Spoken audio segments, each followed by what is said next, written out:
ഈ നിൽക്കുന്നതേ ഒരു മൽബറി മരമാണ്. ഞാൻ ആദ്യമായിട്ടാണ് മൽബറിയുടെ ഇത്രയും വലിയൊരു മരം കാണുന്നത്. അടുത്ത് ചെന്നപ്പോണ്ടേ അതിൽ നിറയെ മൽബറി. പിന്നെ ഒന്നും നോക്കിയില്ല. ഞങ്ങൾ അതിനെ അങ്ങ് അറ്റാക്ക് ചെയ്തു.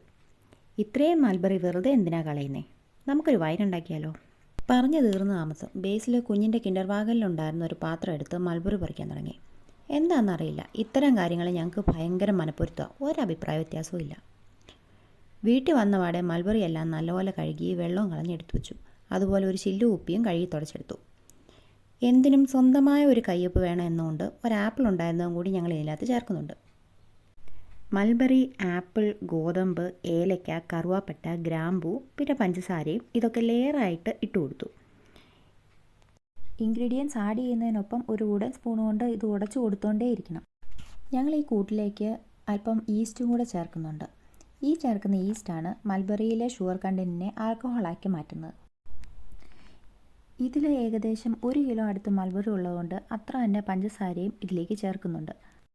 ഓരോരുത്തരുടെ ടേസ്റ്റ് അനുസരിച്ച് പഞ്ചസാരയുടെ അളവ് കൂട്ടുകയും കുറയ്ക്കുകയും ചെയ്യാം.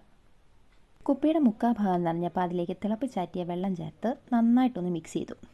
ഇനി അവൻ അവിടെ ഇരുന്നൊന്ന് സെറ്റാവട്ടെ.